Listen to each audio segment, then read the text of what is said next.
I guess it's time to see what these dipshits are doing. You may notice that I'm looking more like a Peanuts character than usual in my glasses, and that is because I'm filming this during the day. My daughter is a huge hockey fan, and the NHL playoffs are going on right now.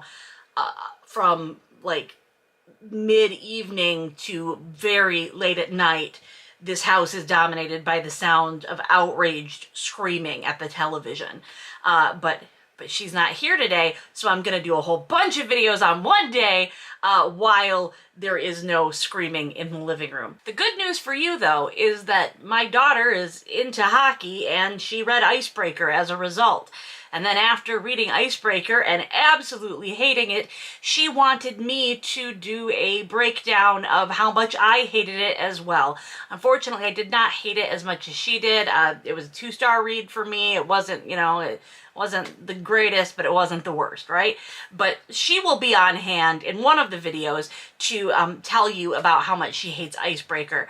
And those will be on my Patreon at the $1 level. So please look in the description box. And if you are wanting to hear me and a smaller, near identical version of me rant about Icebreaker, come on over to the Patreon.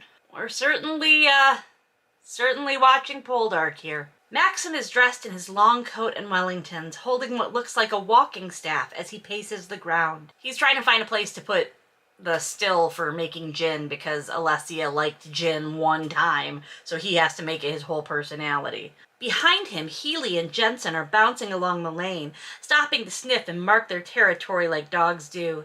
Even from here, Alessia can tell that the dogs are delighted to be with her husband.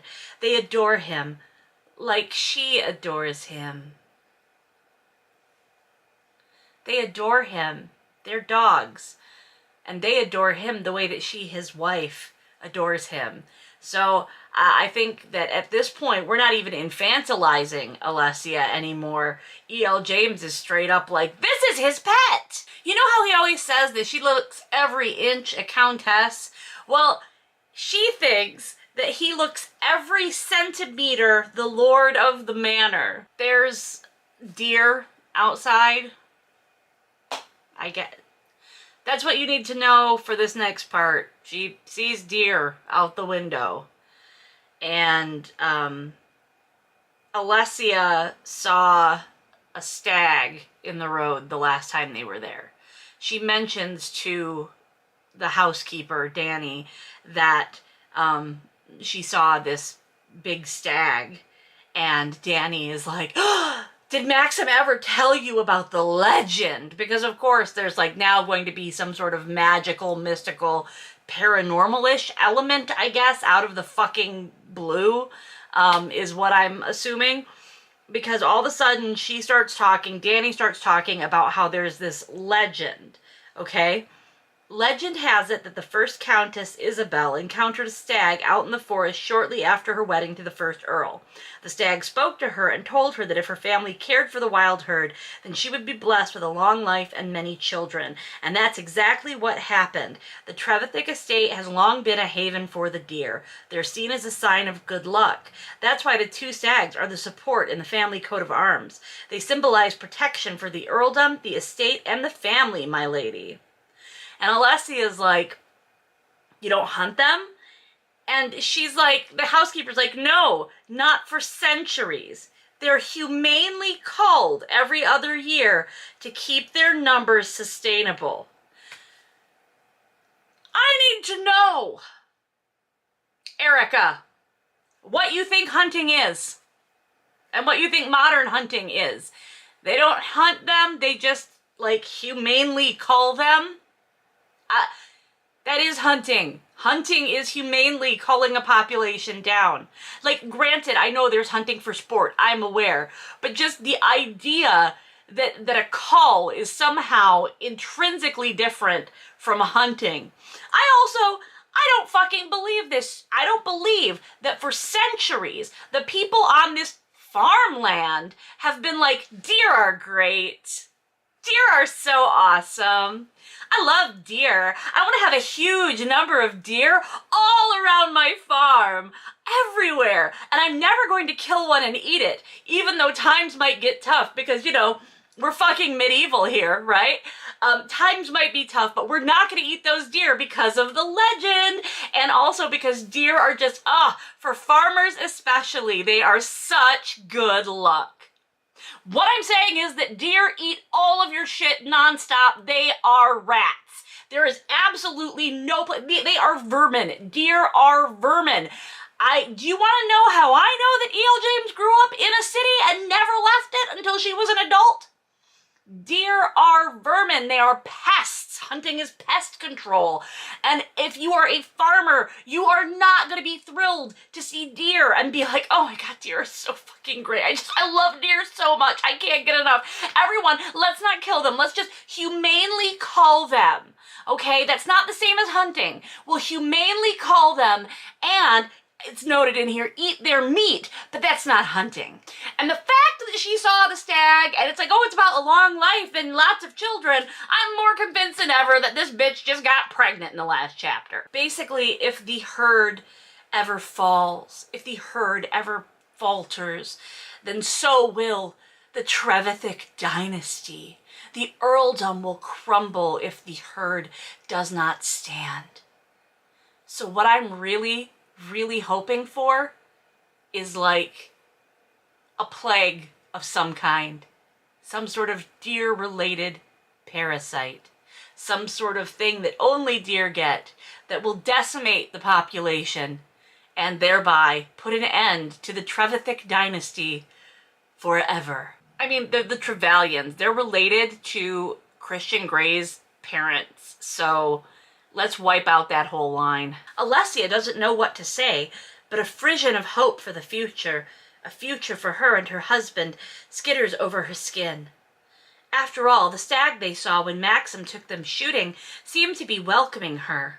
Yeah, this bitch got pregnant. Okay, so I just want to point out here that, again, in between writing 50 Shades of Grey and writing this book, E.L. James clearly went to the Sarah J. Maas school of using M-dashes for literally no fucking reason. Because this line was, Alessia doesn't know what to say, but a frisson of hope for the future, M-dash, a future for her and her husband skitters over her skin. There was no need for an M-dash there, especially since I don't know what it's doing. I don't understand what its function is. A frisson of hope for the future, M-dash, a future for her and her husband skitters over her skin. There should have been one after husband, right? I mean, there didn't need to be any at all, but, oh God. Now, you know, I'm not just thinking about the book harder than the author, I am thinking about the book harder than the fucking copy editor. Alessia is in awe of the housekeeper. Says she's in awe of her because she keeps the house running smoothly. Are we ever going to get away from like this whole Alessia as a noble servant thing? Is that ever going to end, or is that just something we do now? She also thinks about how the housekeeper seems way more maternal than Maxim's own mother. The housekeeper is giving her a tour and shows her that there are different rooms for the Count and the Countess. And of course, Alessia is like, this means Maxim doesn't want to be with me anymore. It's exhausting. This book is exhausting. Meanwhile, Maxim goes to the stables, the old stables. I assume there are new stables because it specifies the old stables. And they are full of super expensive cars. Like Ferraris and shit. Just in a old stable. And so he just decides, like, you know what, I'm gonna put the still here where my like recently deceased brother's car collection was. So what I'm gonna do is I'm just gonna sell all of his cars. I'll ask Catherine if she wants one, but I'll sell them all and I'll just put my gin still here. It has been like literally just like months since his brother died. I just do not find the portrayal of grief in this book accurate at all. Like, he was obsessed in the Mister. He was like so consumed with grief. And then we get to this book that takes place, like, it starts up immediately after the last book, and the grief is like pretty much gone. Why? Because he found out that his brother was not really his brother or whatever.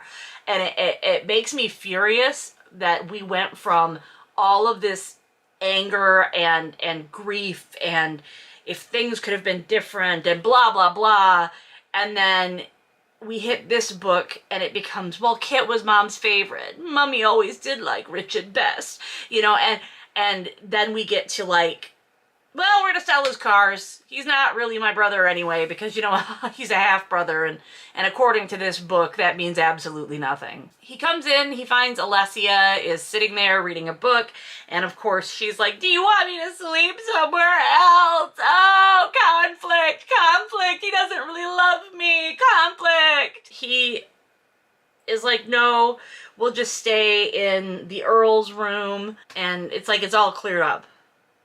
Like, immediately. And he's like, I'm gonna teach you how to drive. And then he gets served his lunch for like no fucking apparent reason. He says he's gonna teach her how to drive, and then the housekeeper comes in and calls him my lord, and she's like, and he's like, it's Maxim, and she's like, Maxim, my lord, because he is so completely changed and different from the last time he was here and a lord, and we had this stuff going on where he was telling them, like, you know, don't call me my lord or whatever. He was, remember, he was the count or whatever, the viscount, the duke, the whatever of this place. He was that the last time they were here. And all of these discussions about don't call me my lord and stuff have come up. But we're doing them again.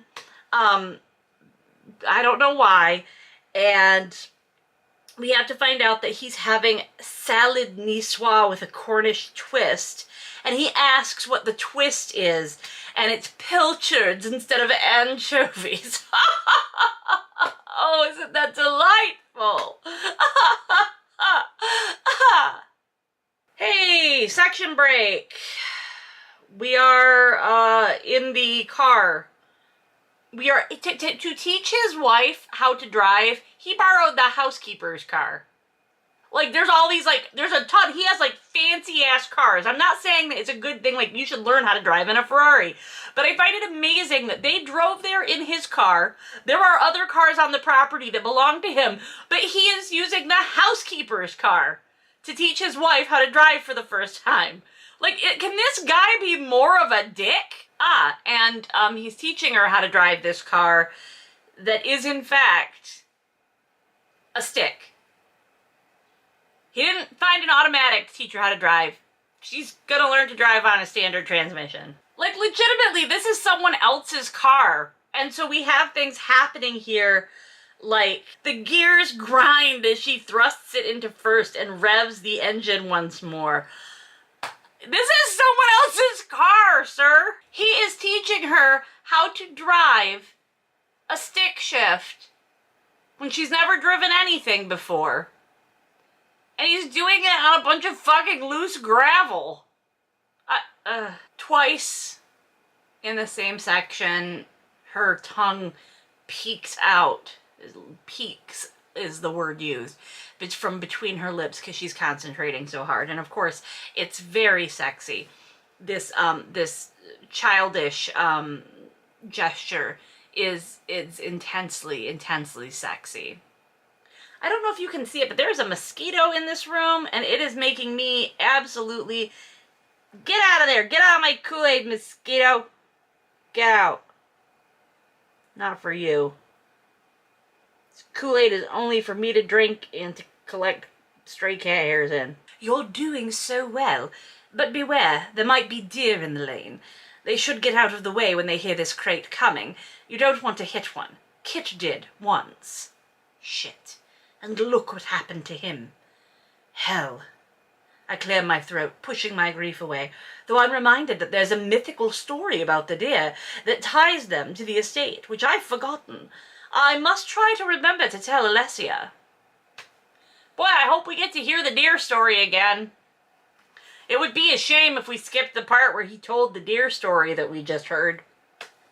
I'm glad that the deer story was explicitly referenced right before this section so it could all tie in to like his grief and stuff. But I'm really focused on the part where he's like, Kit hit a deer once and look what happened to him.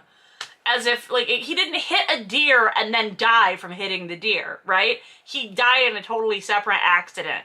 If everybody who hit a deer died from a car accident, then everyone in Michigan, like, the number one cause of death would be car accident. That would just be it. It would just be the number one cause of death for everybody. Because everybody's hit a damn deer. Guess what? Alessia doesn't know left from right. Not a joke. They're going to try to turn. She doesn't know what left is. Like, she knows that it's a direction. She knows that she has to turn. But she doesn't remember left from right. I would not have a problem with this. I know plenty of adults that don't know left from right. But when she is sticking her tongue out to concentrate and everything she does is totally infantilized, like wearing her little nightgown and coming to him with her nightlight. No, I need my nightlight to feel protected. And now she doesn't know left from right. I am 100% convinced that in the next chapter, she's going to be like, I don't know how to tie my shoes yet. We're still driving. We're still learning how to drive. The reason I'm skipping it is because it's as boring as it sounds. It's like, oh, she's driving and she tries to shift gears and the car stalls. Oh, she's driving and she tries to shift gears and it grinds. And oh, she hits the brakes too hard. And oh, she doesn't know left from right. And oh, and then she almost hits a priest on a motorbike. Not a lie. It's a priest. He's on a motorcycle. Shit. It's Father Truin, Maxim exclaims. Driving much too fast. It must be God's will he's still in one piece. Better follow him. So he's like, that dude's going way too fast. Wife who just learned how to drive like minutes ago and still is not good at it. You better hit the gas and chase after the priest. I don't get it. Maxim's like, oh, he's either here to congratulate us or to berate me for not coming to church. Like, yeah, you're such an avid churchgoer. He definitely noticed you were missing. What is the deal with everybody having fucking, what is the tra thing? There's Trevithick is the whatever the title, but their last name is Trevelyan. And then here's Father Truin. Like, could we just chill the fuck out on the TR names? Like, what is up with that? They meet the priest in the driveway. He's like, oh, can I present my wife, the Countess of Trevithick?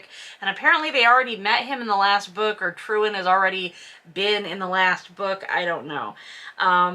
And she's like, would you like to join us for tea? And then Danny asks them about the car. And Alessia's like, you know, oh, I managed to drive it. And can we do tea? And she's like, yes, let's go to the West Drawing Room. And oh, God, it's so pointless. It's all so pointless. It's so pointless. We did not need to see Alessia learning to drive. Alessia not being able to drive didn't even have to be a plot point. I wouldn't have questioned it at all if she had gotten in a car and just driven. I would have just assumed, like, okay, an adult woman knows how to drive a car.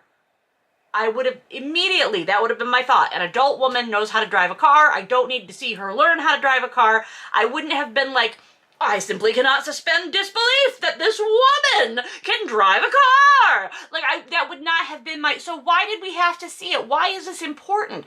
Was it ever a plot point that she couldn't drive a car? She's been driven a lot of places. She's been in the trunk of a car, but I don't even remember it coming up that she needed to learn to drive. So she has to learn how to drive. Why? They get driven everywhere. Oh God. The priest has, in fact, come to say, oh, Maxim, we didn't see you at church on Sunday. You know, it's like, come on, who are you, my grandma? So anyway, he's like, maybe you could come this next Sunday and then you could do one of the readings. So Maxim's gonna go do a reading at his church, I guess. That's gonna happen. And he thinks about how, like, oh, his brother would do it, but, you know, he's not the perfect Earl the way his brother was. Like, Earl, Count, whatever. I don't know. I'm never going to get that right, by the way. I don't care. I don't care. If I was writing a historical romance novel and I was trying to be like really accurate, I would care about the difference between a count and an earl and a viscount and a duke and all that stuff. But as it stands in my daily life, has literally never been a moment where I have been like, I need to know this desperately. Like, I haven't been in line at the checkout at the supermarket and been like, fuck, what's the difference between a count and a viscount? The priest, who has, by the way, beady eyes, asks if Alessia will be at the thing, at the church. Alessia smiles, but her eyes dart to mine in a silent plea for help. Alessia is Albanian, where religion was outlawed for many years, but her people are Catholic. As High Anglicans, I'm sure that won't be an issue. There's never been any issues between the Anglican Church and the Catholic Church. You're golden. Never been any issues. She has to be Catholic, even though Islam is the predominant religion in Albania. Also, when we're talking about how old she is, because from what I understand, wasn't she like in her 20s or something? The ban on religion would not have happened in her lifetime at all. She would not be from the generation where religion was ever banned. But religion still is not, it's like, there's definitely separation of church and state in Albania, that's what they go for, but she would not have been alive during that time. She just wouldn't have been. That was like 1990 is when that ban ended, I think. Because didn't we look that up for the first book? We looked it up that it was like 1990. So I don't know. I don't know, but I just, you know, good on him for finding the one, like, you know, Catholic person or the one Catholic family. Seriously, it's not just one, but I don't know. I think it's interesting that she picked Albania. Why Albania, of all places? Why did it have to be Albania that she's from if she wanted a character with a religious background at all or anything like that? Or why is her family even identifying as Catholic when her parents were from a generation where there was a ban on religion? And if it was so important to them to keep that alive, why are they not practicing it now? So why would she identify as Catholic? And on top of that, again, it's, you know, any religion in the country, it's predominantly Muslim. Wasn't there something like 11% were Catholics? Didn't we look that up too?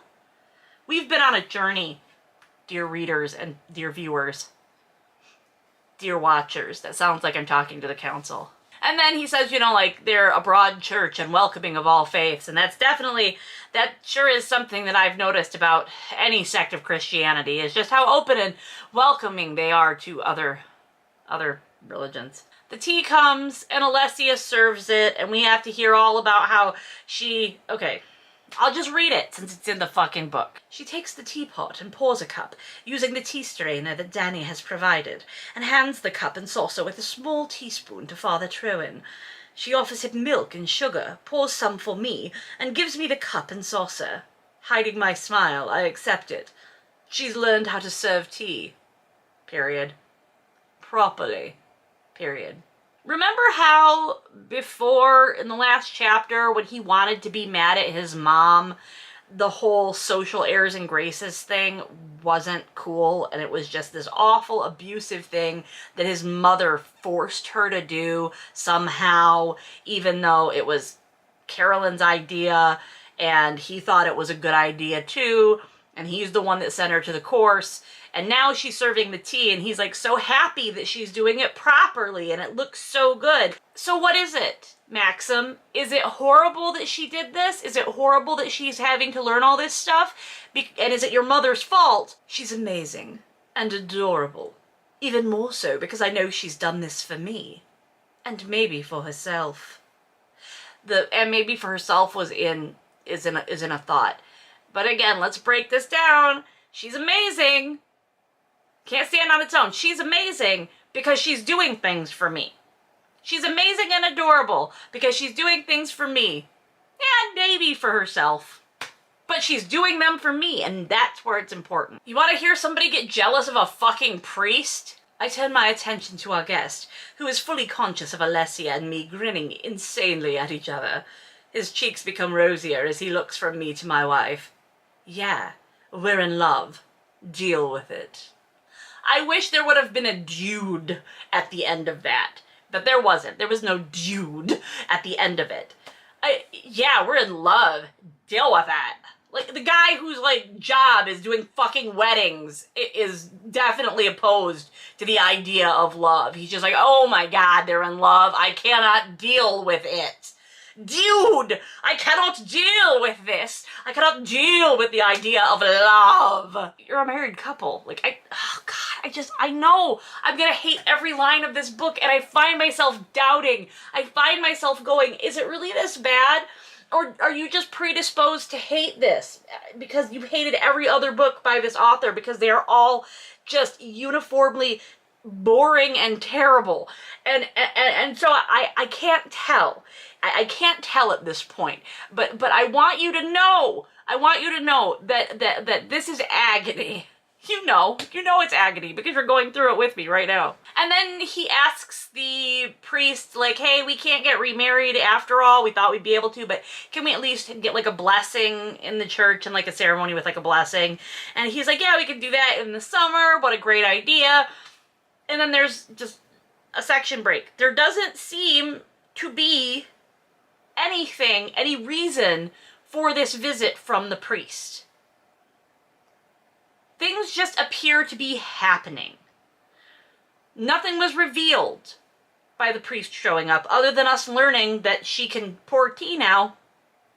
There doesn't seem to be any reason for any of this to happen, other than for us to see it. I mean, maybe it's so that we can see Alessia being introduced as Lady Trevithick over and over and over again, so that we can really hear about like how she's this posh, polished, you know, thing now. He goes to the study after the priest leaves and nothing of any real importance happens.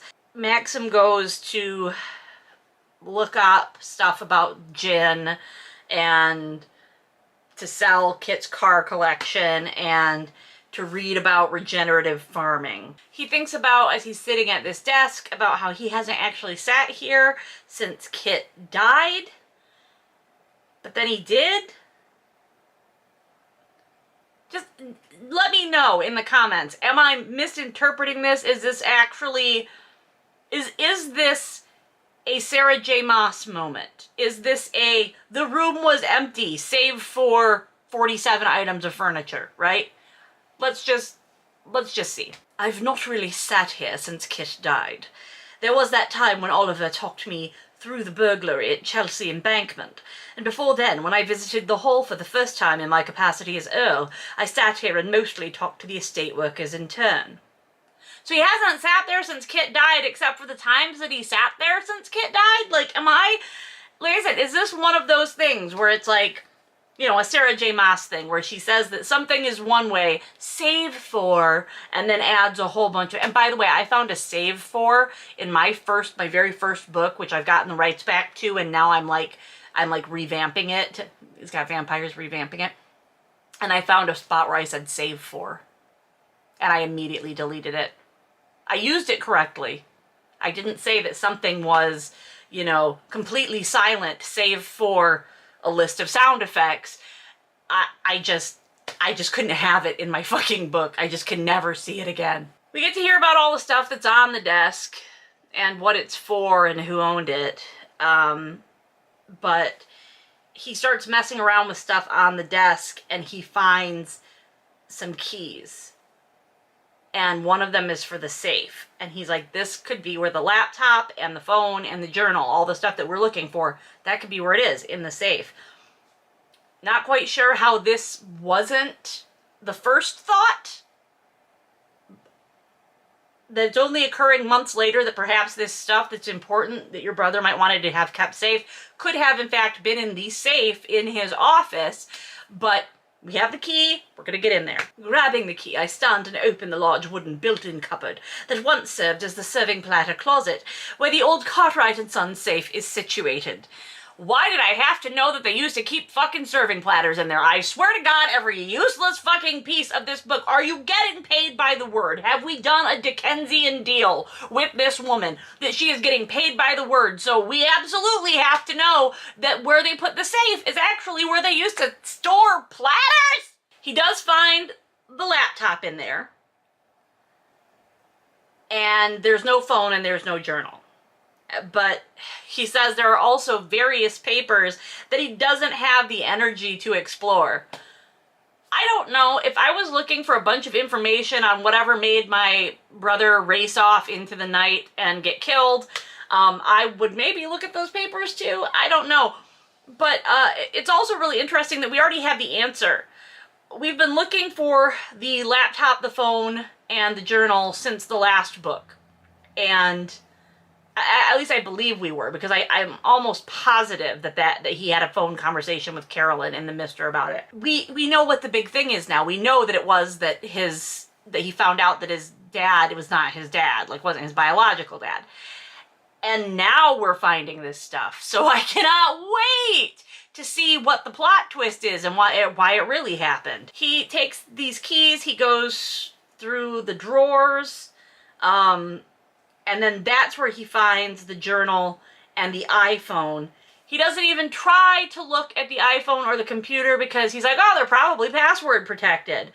And doesn't even like try them. And now we are at the chapter hook, which is Maxim opens up the journal and he looks at the last entry, which is from the night that Kit died. And it is the most fucking hilarious. It's meant to be very dramatic. When I read this, please know that you are supposed to feel like you have read this monumental, this enormous, like, revelation thing, and you're just gonna want to turn the page, and it's so dramatic, and it's so, like, crafted in such a tense way. Just know that when I read this to you. Fuck, fuck, fuck, 1,000 times fuck. I'm fucked. Fucking Rowena. First my wife, now my mother. Now, having heard all of that, fuck, fuckity, fuck, fuck, fuck, right? Okay, I'm gonna get demonetized. Oh no, I'll miss that whole 10 cents. It's fuck exclamation point, fuck exclamation point, fuck exclamation point, 1,000 times fuck exclamation point. I'm fucked exclamation point. Fucking Rowena 3 exclamation points. First my wife, now my mother, 3 exclamation points. And that is the chapter hook. I'm sad that he didn't say fuck a duck. But fuck, fuck, fuck, 1,000 times fuck is going into my lexicon. I will probably say it in a Homestar Runner-esque voice when I say it, but I cannot. The author of this book sat there and went, I know what I'm going to do. I know what I'm going to do. I am going to add a mystery in at 85% of the book. I'm going to add a mystery in. And I'm also going to write it in the most ridiculous way possible. Fuck, fuck, fuck, 1,000 times fuck. Fuck, fuck, fuck, 1,000 times fuck. Oh my god. This is a real book somebody actually wrote. Anyway, that was it for chapter 28 of that trash. And now I can go watch a Bridgerton and try to, like, live my life and try to forget what I just read. Yeah, check out the description box. Like, comment, subscribe. Head over to the Patreon, get ready, because the series on Icebreaker is coming at the $1 level. You can see me talk about Icebreaker, what worked for me, what didn't work for me, and then you can see my child absolutely rip it to shreds in the most unhinged, the vilest, the most unforgiving language possible. The things that she has said about this book, my God. But if you're interested in that, you can head on over to Patreon and subscribe, and that will be coming soon. Also, if you're interested, toss a little bit of money into my Ko-Fi. I got a car repair that I need to get done and I can't afford. So, yeah. Also, expect me to be begging for money a lot lately, because I'm telling you what, with this economy, in this economy, I guess I'll see you next time when we find out about fuck, fuck, fuck 1,000 times fuck a duck, whatever is going on there. And I will catch you on the flip side.